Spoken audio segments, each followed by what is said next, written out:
Welcome to the EquiRatings Eventing Podcast.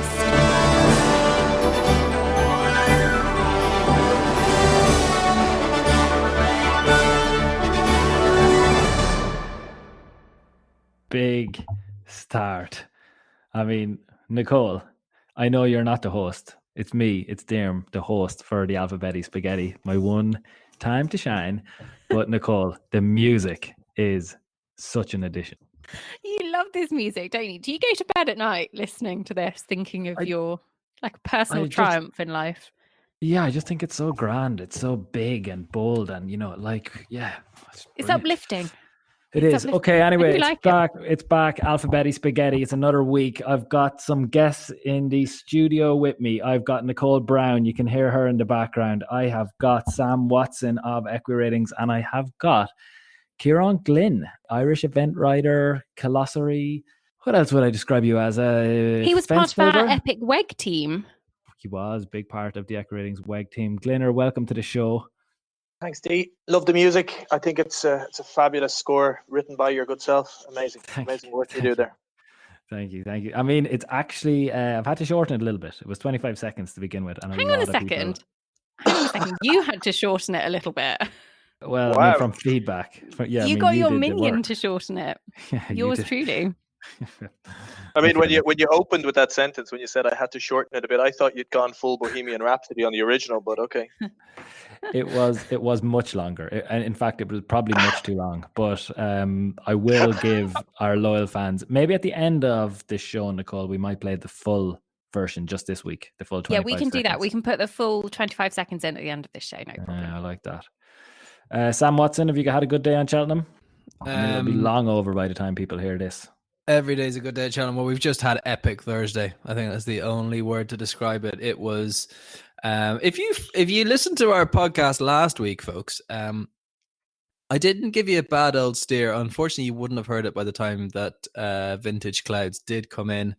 I don't know what's happened. This Presbyterian Cup, this Ireland versus England, is still in the balance, but I said Ireland would be Sam? It's Ireland are 1 up. So what would that be? There's being 21 races, so it's 11-10. But as predicted, Ireland were 2 ahead after yesterday. I was hoping that might only be. I thought England maybe could have kept it level, but England won their first day. You know what? I'm actually sorry. I asked God Almighty. You can go on. I'll tell you something though. I won £50.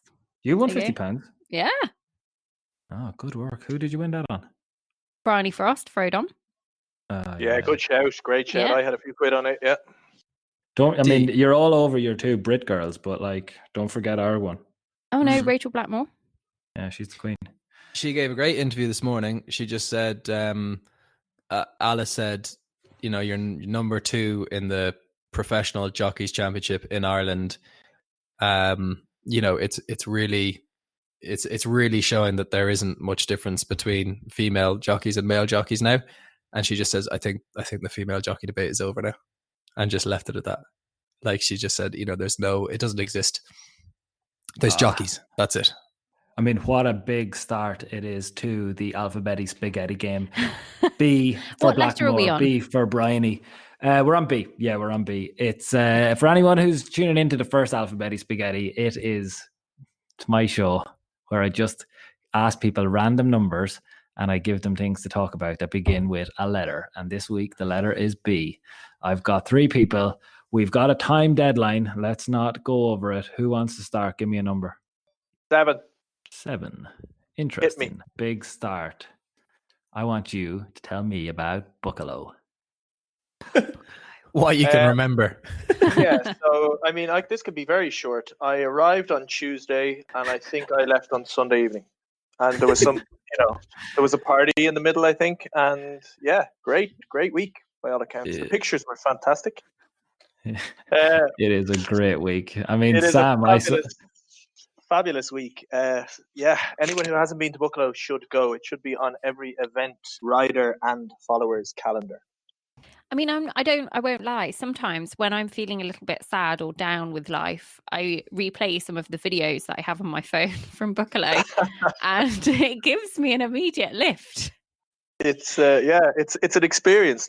My first Buccalo was, I have to say, it's a rather daunting it's a rather daunting place to go because, I mean, there's a huge cross-country crowd, as we know, and yeah, it was quite a hazy week. We had a rough old ride over. We got a blowout on the side of a Dutch motorway. We had a very kind Dutch tyre repair guy took like €1,500 cash off us on the side of the road. There is just €1,500, please, for changing your tires. So yeah, and it was quite a good crew. There was I think it was 4 of us travelled over that year. So yeah, Buccleuch holds fond memories for me. I've had a couple of very nice runs around there as well.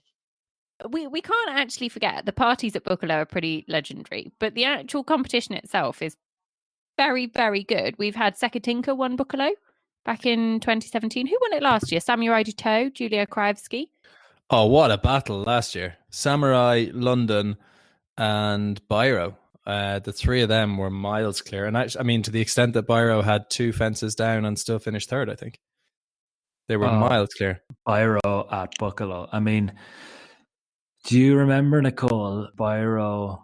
It was Biro, wasn't it? Jumping in was he in the top 3? He was in the top 3, wasn't he? Second, I think. He went in, and there's never been a Dutch winner of Buccleuch. And he went in, jumped a clear round. He was last to jump. With Tim Lips. No, he wasn't, because Sekatinka. We're talking about 2017. Oh, sorry, guys. Sorry, yeah. He was last to jump last year in 2018, where you weren't there. No. Only 4 horses finished on their dressage score last year. Same as Weg. Yeah. It is an amazing. Epic event. How long did it take to get Weg in? Did you win anything at Weg, Sam? How was it? Where did you finish? A silver medal. But we're talking about Buccleuch, where I was 10th. And it's actually an incredible skill to be able to get that silver medal into every conversation that we have.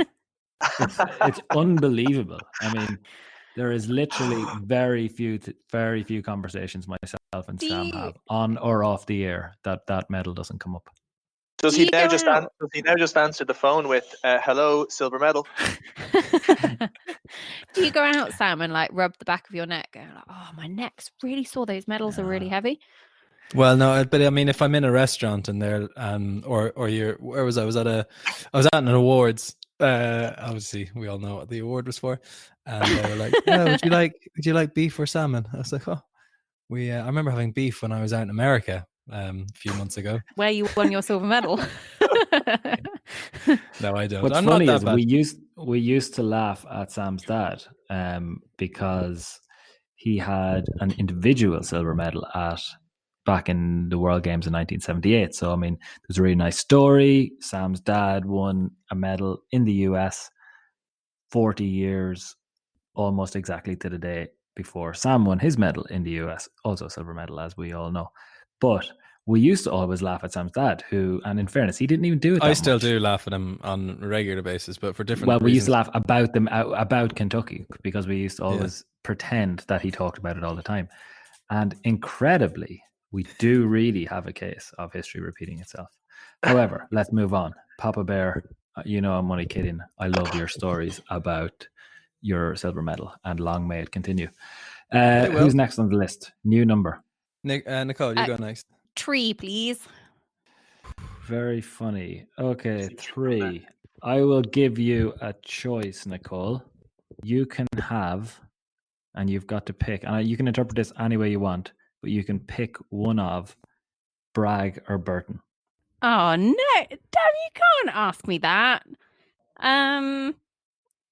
Oh, the choice. Well, we had Alex on the pod a couple of weeks ago. We talk about Chris Burton a lot. Let's go for best Chris hair Burton. or best body. Best hair or best body. That's probably the breakdown, isn't it? Chris Burton's hair will never be beaten on any front. No, I'd agree with that. Man has amazing hair. Just as an aside, I mean, and I know an awful lot of listeners really get frustrated when I ask these questions, but sometimes we have to deal with the big topics of the sport. Is it the best hair in the sport? Oh yeah, it is, isn't it? I think so, because it's who else with better hair than Chris Burton? Yeah, I mean, because obviously you could go unorthodox, like Ludwig or someone like that. But Ludwig, very good hair. Yeah, good point. Yeah. No, I think his hair needed a jolly good haircut. Exactly. Yeah. I mean, he's that kind of shabby, shaggy type thing. Do you know a man who has various guises depending on what he's doing, but he can go from a very, very sharply dressed man to an absolute homeless scruff of a man, and that is our guest, Ciaran Glynn. Yeah. Like if you catch him in November at a team, or maybe the beginning of January at a team training. I haven't seen you a while, Petal, so I don't know what you're currently looking like. I went to team training last week in full homeless mode. Like hadn't shaved in like 8 weeks. Yeah, it was. I was looking a bit sketchy. But then you'll turn up at badminton and like be the sharpest dressed man there. I still won't have the greatest hair though. You don't have the same range, Sam, if I'm honest. I'd agree with that term. You tend to operate in a kind of consistent 3 out of 10 zone, if I'm honest. Okay, you've gone for Burton. It's a good choice. Nicole. Sam, what would you like? I've actually got one in here that you might really like. Yeah, go on. Well, are we not going to discuss Burton? Are we not going to discuss any other of his attributes aside from just his hair? Like the fact that he's the fastest man on turf. Oh my God. I mean, if anybody doesn't know that by now at this stage. Yeah, I mean, I think it's all agreed. He's a wonderful rider. The ability to get horses inside the time, in a rhythm, it is a sight to behold. If he's at Event Rider Masters, if he's at those big 5 stars this year, that is the round that you've got to see cross country.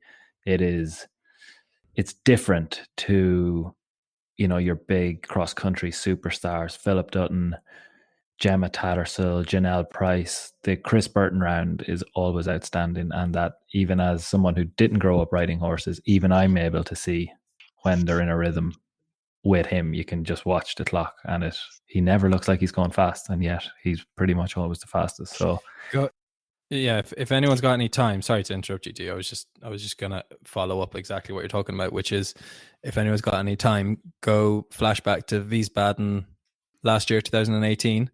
And don't watch Chris Burton. There's a combination around fence 8, I want to say, where if you watch most people, it's 4 strides. Now it walks an open 4 strides. So like if you were show jumping, you'd be like, okay, you want to keep moving on these 4. Now because it's cross country, it's in the middle of a field. A lot of people were just getting a little bit tight on the 4 strides. Burton he never takes a pull. He doesn't look like he's going that fast. He does the easiest 3 strides that you'll see all day. It's just an example of how the stride length that he gets his horses into, like that's why he's just covering ground a lot quicker than other people are. But that's the place you get to see it, is on our related distance. And I was going to add one other kind of tangent on him. I think one of the overachievements that I can think of in this sport is Santano making the time around Rio. Like the other 2 horses, Astier Nicolas and Piaf de Neuville, and Le Biosthetic Sam and Michael Young, absolute pure class galloping machines. But Santano, how Chris Burton got him inside the time, I don't know what you think, Glinner, but that was epic. A ridiculous ride. Like I remember watching it and seeing him going around, and I was just like, absolutely ridiculous ride around there. It was amazing. So that's our friend Chris Burton. We love him. We all love him. Okay. What do you want, Sam? Me now. I'll go for Stephen Gerrard's back number, which I believe is number 8. Was it? Was he number 8? He was back in the day. He was. Okay, for you, I think you should have Ballindennisk, another event. I've got some stories from Ballindennisk about you. Ooh. Yeah. I have such an array. Obviously, I spend a lot of time in there. First thing I would say is a word Tell of thanks people what to it is. An event in an Irish international in the It's an Irish international. It runs 4 times a year. 2 internationals, one in the spring, one in the autumn, and 4 national events, one in the spring and one in the summer. And like in one sense, you're there going. Like I could possibly do 20% of my competitions at Ballindennisk in a year, which is a large proportion.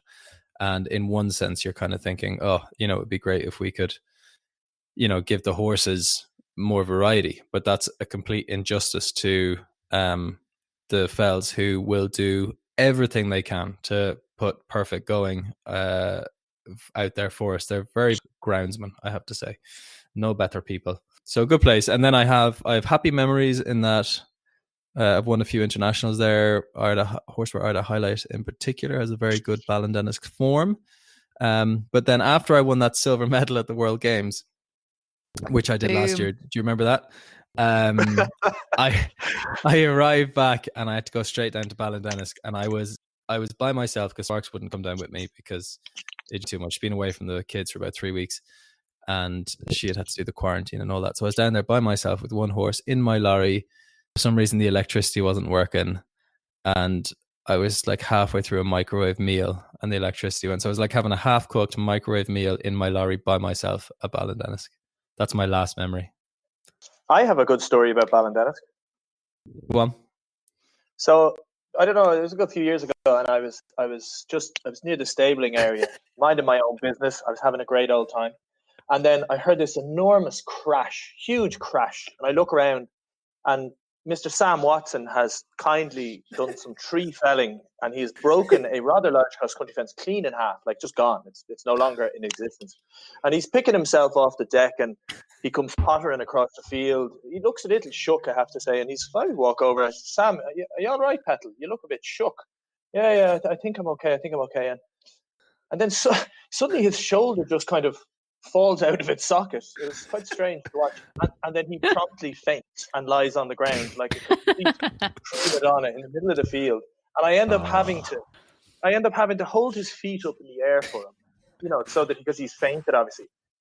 So like he wakes up and he's all like, oh, what's happening? And there I am, just smiling down at him, holding his ankles in the air for him, waving. The absolute drama of it. Glynn, I had left Ballindennis that day for a few hours. It was actually the last time Liverpool and City were in a title race. And as you know, as much as I love eventing, Liverpool takes priority. And I pottered off to find a pub in Watergrass Hill, watched Liverpool beat City 2-1, Coutinho, late goal. Oh, delighted with life. Made my way back to Ballindennis.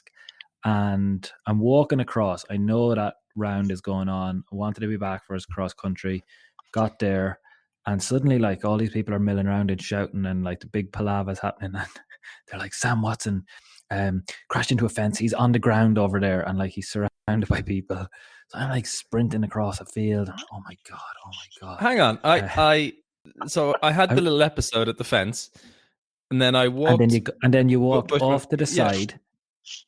No, and then I went and I got cleared by the doctor because I had to ride another horse. Cleared, I went and and I was fine. I changed. I changed my number, and then I was walking up through the stables. I was about to get on the next horse, and then I wake up, and Ciaran Glynn is looking at me with a big like goofy smile on him, holding my legs in the air, and like my first thought is, there are some quite wild parties down at Ballindennis sometimes. Well, Ciaran, I think you had to drive Sam's lorry home, didn't you? His ma did. My ma did, yeah. My mum drove. Your ma did, yeah, because I remember having to take Archie was only a baby at the time, and we had to like unpack all the buggies and everything and put it all into someone else's lorry to get those children home. Like he's he's so useless with this kind of thing. He just fainted because the shoulder popped. Yeah, lay down on the ground. Yeah, it was. I can't help it. The horse, I think, was fine. Like the horse. Yeah, the horse was fine. Yeah. Horse broke the fence. Horse is fine. Rider falls off and is like, oh. It was Bushman. We don't know what his legs are made of. We're worried to put a scanner or an X-ray machine on them. We think there's just going to be like some new element.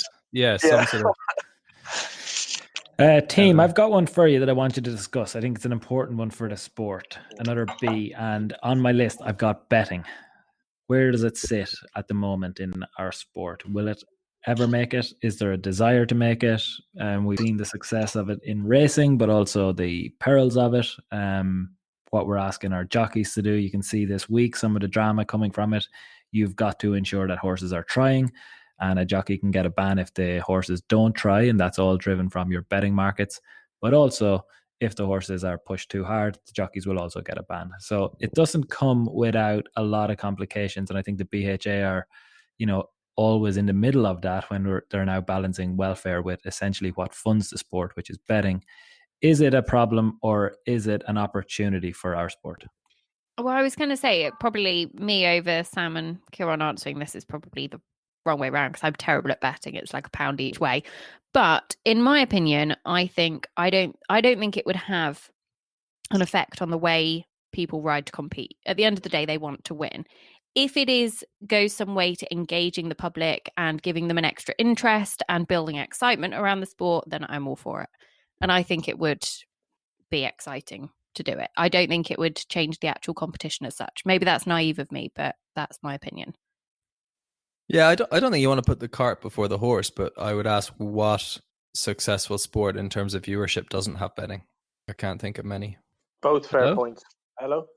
Sorry, Yeah, I was on. really thrown there because Sam has blithered on for 10 minutes about everything and then he's just going to give in one sentence. It really threw me. I thought there was like an impregnated pause for effect and then he was going again.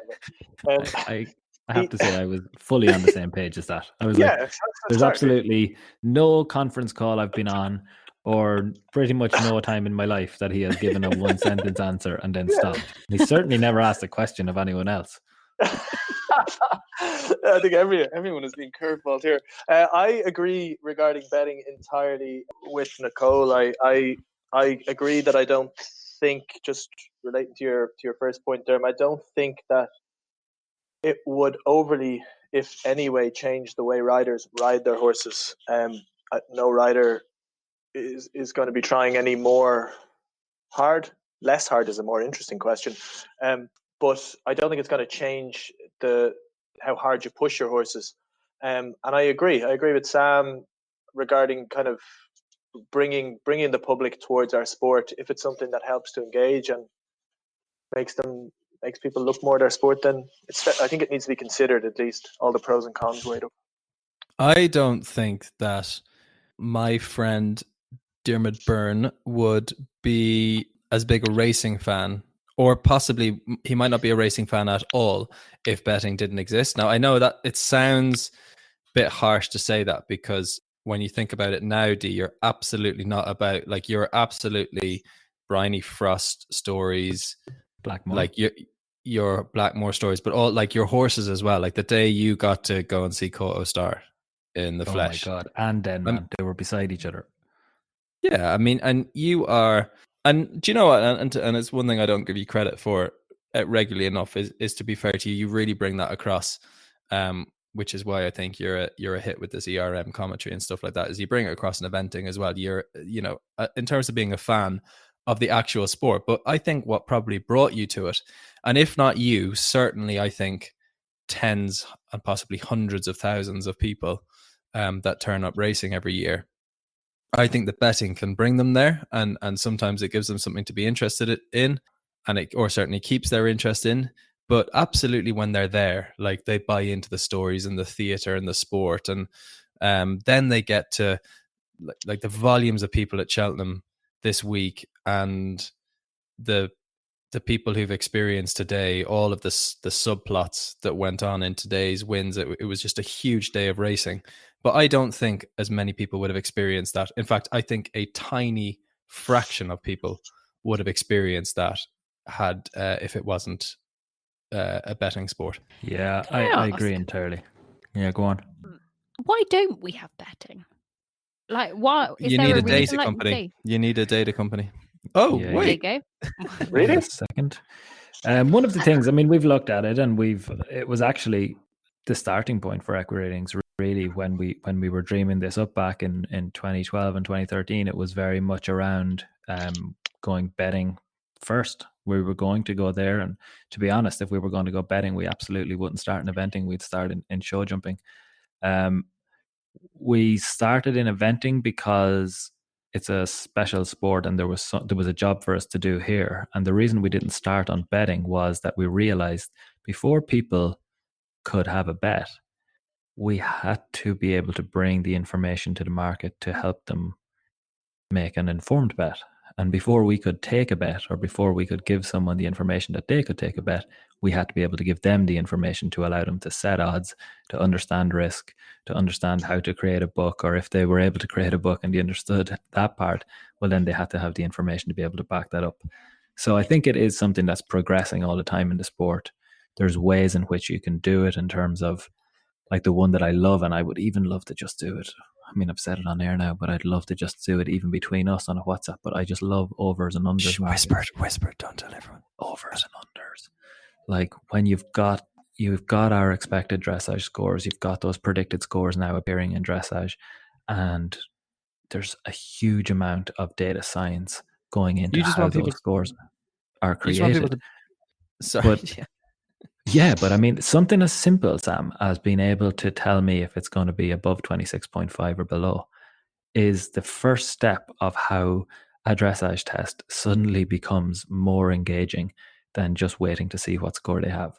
If you've got a fiver on with me to say it's going to be a 20, like let's say treason at the Event Writer Masters classes, we watched how many tests, Nicole, and I think that is probably one of the tightest ranges that I've seen. I think all of her scores were within maybe 1 mark over 5 or 6 different events. She was always in the old scoring. So she was always between 42.5 and 43.5 or 44. That was in the old scoring. So what's that bringing me down into like the 28 territory? Would that be right? 29. So what would make myself and Nicole really, really, really care as much as Sarah, if not more, is if that second flying change broke, or if that extended canter broke and suddenly she went over 29.5 for the first time and I'm losing a fiver rather than gaining one. It's just another example of the bits where you actually feel something alongside the rider. And you're right. I mean, for me with betting in horse racing, that absolutely did it. I think it will come. I don't think it's an easy one. I think it will be regulated to some degree. I think people see it as a big behemoth, which a lot of money can be made from. I actually see it as the other way around. I think if we could attract betting companies to this sport, we would be very lucky. We should be paying them, not the way it's currently seen, which is they would be very lucky to come to this audience and this type of market, which is in eventing. So I think it will come. It will take a little bit of time. It will take the backing of some of the big federations, but I don't expect us to survive without it.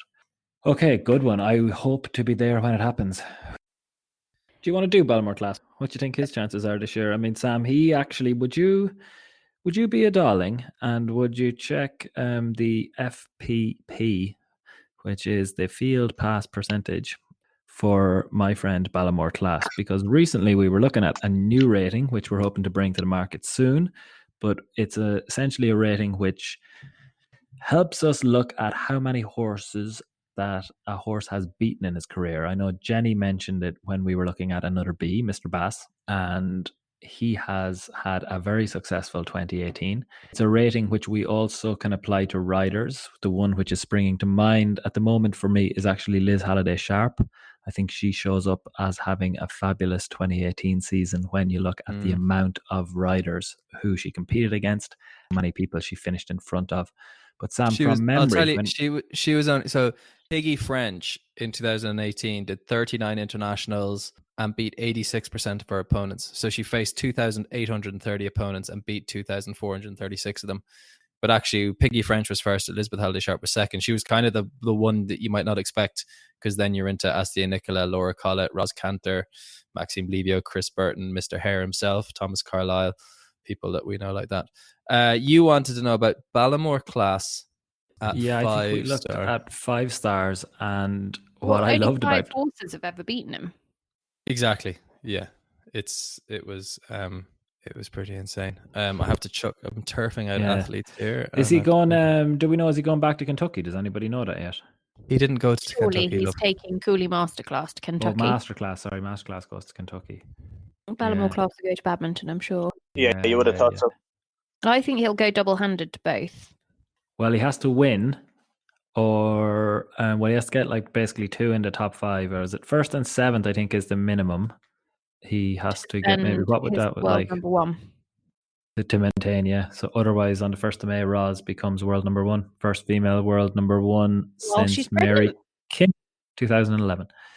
Guys, this is so good. Ballamore class. So he's faced 206 opponents. He's beaten 201 of them. Only 5 people have beaten him, as Nicole said. So that's an FPP of 97.6% at 5-star level. FPP for our listeners. Field pass percentage. Number of field that you pass.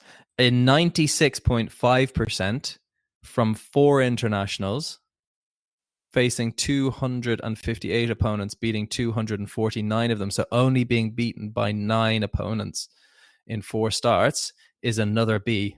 Can we guess it? Are we talking at 5-star? Yeah, 5-star only. 4 stars. Yes, Nicole Brown. Bay my hero. William Fox Pitt. Nice. Good, Nicole. Upgon Luvo from 5 starts at 5-star beat 95% of his competitors. I mean, 300. It's amazing. Insane. Yeah, it's amazing. He gets a 10 on our rate. He gets 10.2 on our rating. Bay My Hero is 9.8 and Ballamore class is currently 9.6. So that algorithm was an unbelievable horse, wasn't he? I mean, he was. When you think that German team, I mean, I'm always shocked. That German, like that really successful, like what was it? 8 years? They won 10. 9 years? They won 10 gold medals in 5 years. But it didn't move that much. If you think it was like, I know there was the odd one that switched in for Michael, like when Takanu came in for the European. It was pre-Julia. Sandra was Julia basically, and it was Julia, Ingrid, and Sam and Michael. And then, but Opgun Luva was really Sandra's only one. Like Opgun Luva was on every team, whereas you think Michael was it Halunka went to Malmo and Takanu went to Blair. So he had 2 different European horses, whereas Gunluvo just rocked up to every party and kept winning. Roxy went to WEG in 2014, and then Sam did most of the other ones. And Upgun Luva was a world champion, I suppose, worth noting, 2014.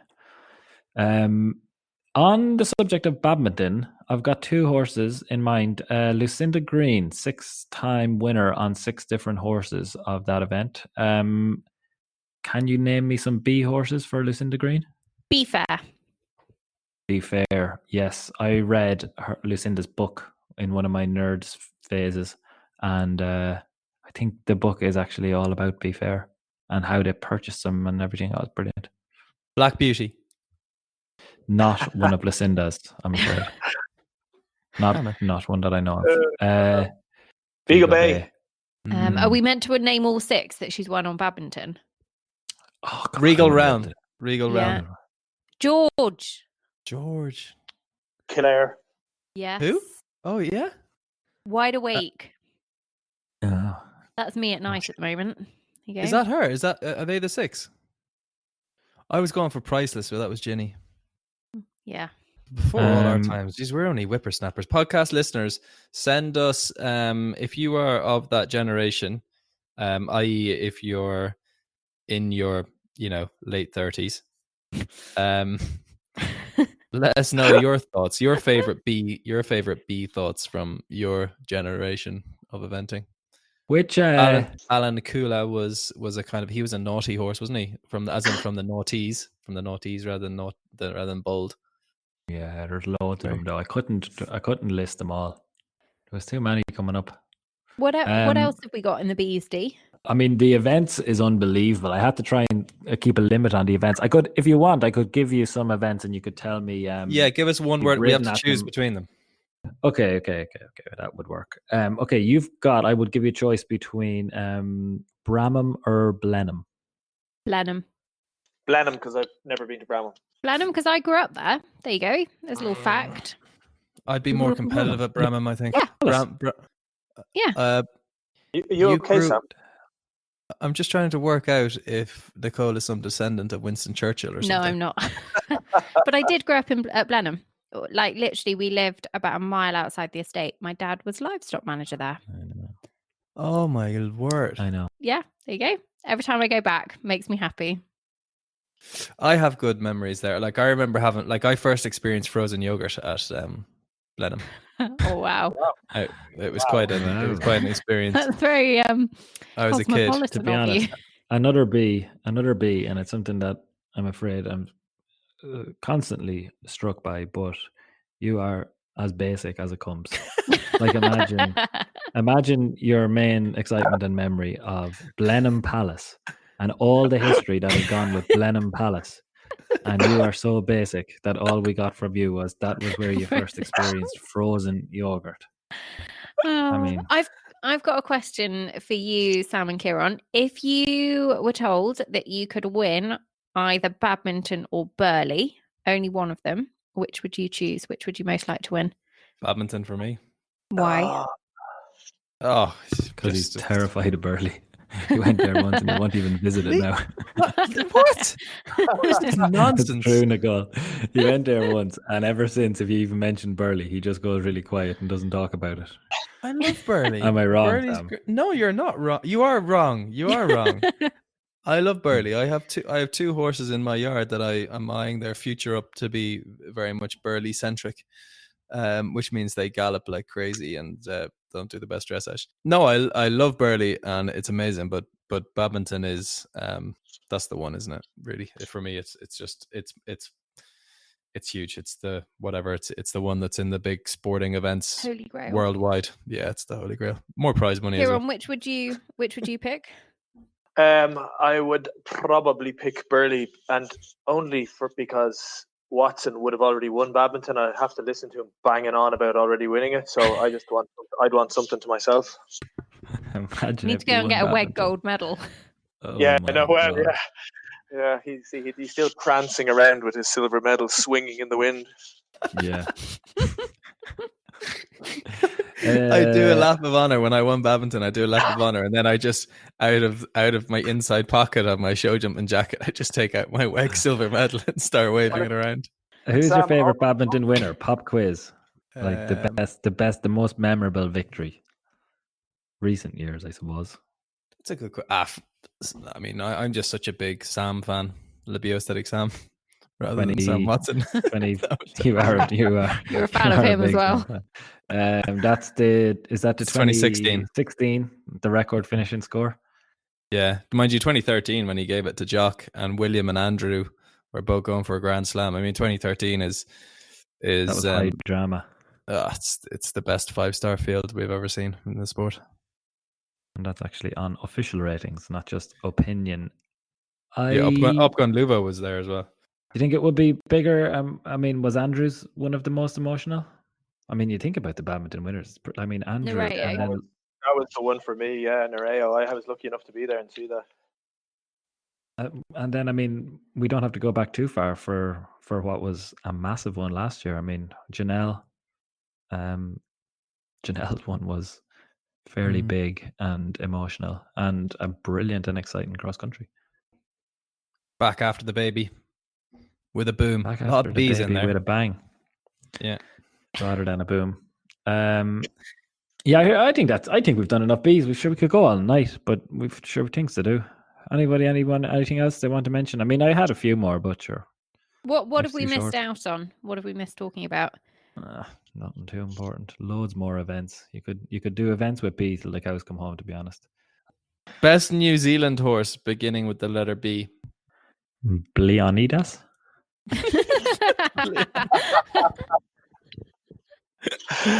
I was looking for Balmoral Sensation. Yeah, great shout.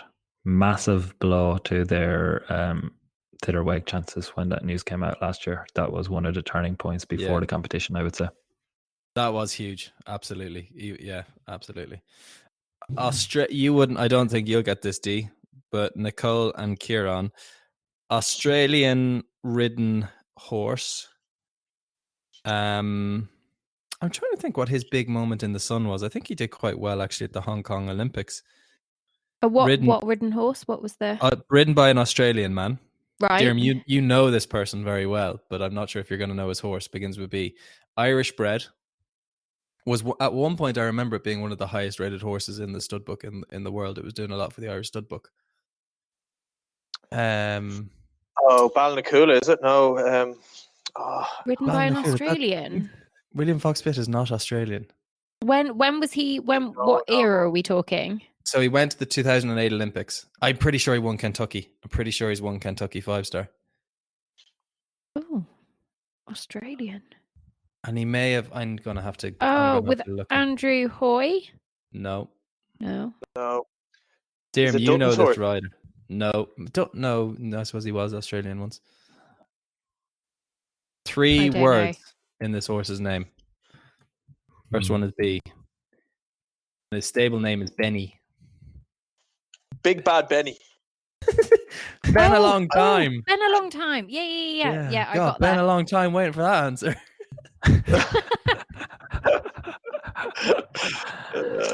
Been a long time. Is currently 24. London. He didn't. He was 7th in Hong Kong. He won Chatsworth in 2008 as a in his preparation for Hong Kong. He was 2nd at the World Games in Aachen. He did win Kentucky in 2007. 2nd at WEG this was a good horse in 2006. I knew he was a good horse. Just couldn't remember everything he'd done. Won the World Cup final in Malmo. That was what he did in 2005. But Clayton Fredericks is a great guy. I know. Right, very good. Right, Nicole, you did a great job. When you said I knew them, I actually is who I was thinking of. Who are you thinking of? Bendigo. That's who he took to London. Bendigo. Guess who I was thinking of? Because I was like, I had to obviously I was on my phone and I was trying to think, okay, Sam said I'm not going to get this. So you were thinking of Tappers. Be a really big, no, I actually wasn't. You said, okay, you know him. And I actually just started writing in Andrew Hoy. And then when you were talking, I was like, Andrew Hoy B, just on the off chance that I guessed it. And obviously the horse that comes up is Basmati. And like he got longlisted for the WEG test event, and like he hasn't really done that much yet. But I mean, he's going to be great. He's only a baby. But I was like, there's no way he's talking about Basmati. Like Basmati has not done enough to deserve all this. I'm gonna have to edit all this out of the pod if he's talking about Basmati. I mean, Basmati's not done enough. Basmati's a long grained rice, let alone being a long listed. No, Basmati's great though. He's heading for the Olympics. I know that Derm is in charge of this podcast, but I'm basically going to edit this whole rambling. What? No, you're not. No, you're not. No way. We're sat here talking about Basmati. Basmati is the backup horse, another B, backup for Vasily. If you're don't forget, hang on a second. Tokyo 2020. With the greatest respect, you cannot put Basmati and Vasily de Lassos. They're in the same stable. So with the greatest respect, one is a backup for the other. And Basmati is on his way to the top with Andrew Hoy, who is back to the top, about to be the next Olympic champion. You heard it here on the Alphabetti Spaghetti show, which you didn't expect to hear.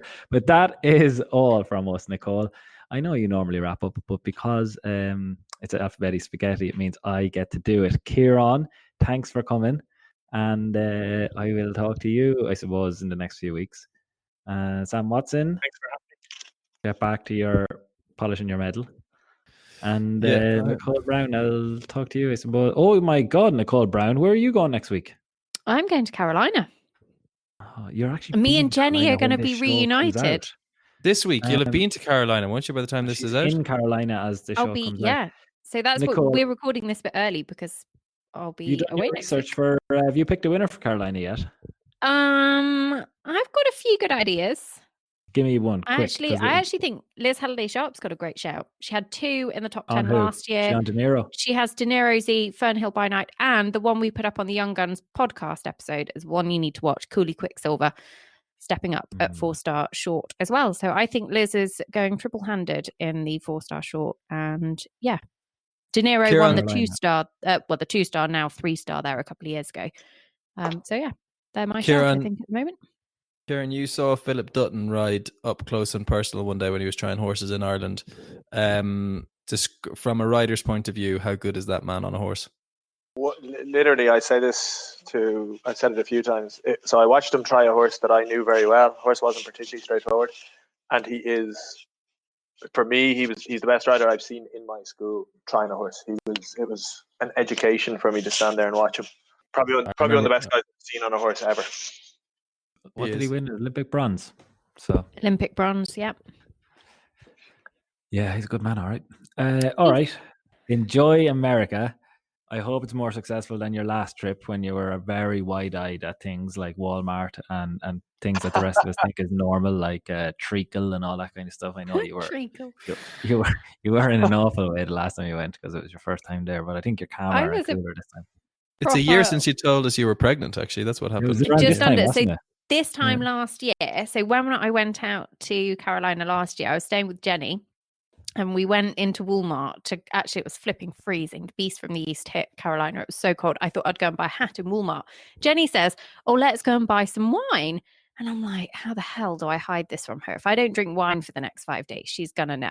So I have to tell her in the middle of the wine aisle in Walmart that I'm pregnant. And she runs away and then sort of comes back and peeks back around the aisle. So at least this year I'm not pregnant. My wife tried to run away from me when I got down on one knee to propose. As I was getting down on one knee, she said, I'll race you. And she ran off. That's a true story. Oh my God. Tell us that story. That sounds great. Well, I mean, pretty much that's it. You've just got it in bullet points. So we were on a beach. I had the ring in my pocket. I'm a little bit nervous. I'm thinking, okay, I got to do this. And we'd been messing. And like we kind of had one or two, like, oh, I'll race you to that stone. And then as I get to go down on one knee and say, Emily Fleming, will you be my wife? She goes, and she just runs off. And I'm just left there. Oh, that's so good. Did she know? Was it like a nervous reaction, or was she just... No, like she was racing. She was like, I'll race you to that whatever over there. She's just running off, and I'm just there on one knee with a ring in my hand. Ciaran was dripping with sweat from the nerves and the anticipation. Emily thought he was taking the racing a bit too seriously. You had a great proposal, didn't you, pal? You actually picked a really original time and way to do it. Yeah, mine was quite casual, just in bed. That's such a lie. He was in no way casual. It was in our stocking. I gave her the only thing, anyone who knows Sparks will know how kind and... Sparks is literally the best person ever. I know. So I knew this would work. I'm wrapped a stocking with terrible presents. Like like the Carex hand wash, like this, things like this, like a bar of soap, all of the worst things that you can think of to put in the stocking, like things that I literally just went to Tesco and bought run of the mill stuff, like some Barocca, and I was wrapping up all this just general stuff that she'd use, but be like, oh my God, this is just basically the shopping list. And she was saying, oh, thanks, hon, that's really useful, thank you, and like give me a kiss after each one minute. Oh, hon, thanks so much. Anyway, she got through about 8 of them, and she was like, thanks, hon, she couldn't bring herself to say anything, so she was like, I'm just gonna go and check on the horses. Just gonna go, or I just need something. I was like, oh no, this is backfiring. She's just so fed up. It was about to be that Love Actually scene where she just goes upstairs to compose herself, and Joni Mitchell comes on in Ballybulger everywhere, and Sparks is just standing in the corner of the yard, kind of quietly sobbing. Why am I with this guy? Anyway, the last present was a ring. And it was kind of lost on her for the first, like, even when she looked at it for about 10 seconds. Make it feel like it's a present to Sparks that he gave her an engagement ring. A present. You're lucky enough, Sparks, to marry me. Congratulations. Like, your ego knows no bounds at the moment. The last and written underneath it was a little note saying, I will win you a silver medal one day. and you did, didn't you? I'm pretty sure you did. Sam, I've actually, on a serious note, I have been considering getting you this as to add to your wardrobe. So I'm thinking of getting you a shirt that just has like a piece where the medal sits with Velcro. So you can just Velcro it open, and then Velcro back closed. So you can be walking along at an event and then just kind of go, as it opens and the medal it's just there. And then you can just reattach and walk on about your day. I think it'd save you the having to get the silver medal into every conversation. You could just do this instead. Yeah. I mean, it's worth anything that saves us more conversation would be great.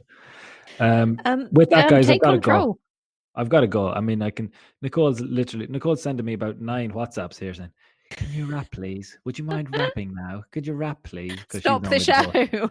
She would have dealt with this a long time ago. We wouldn't have any of the stories that we had now.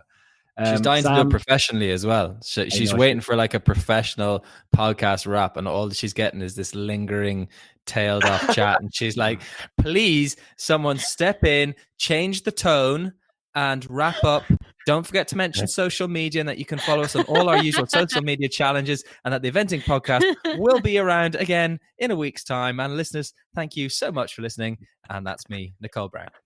I mean, I don't think we could do that any better. Nicole, will you play the listeners out with the full version, all 25 seconds of the new music? Guys, thanks for listening, and we will chat to you soon. This has been Alphabetti Spaghetti, the best game in the world.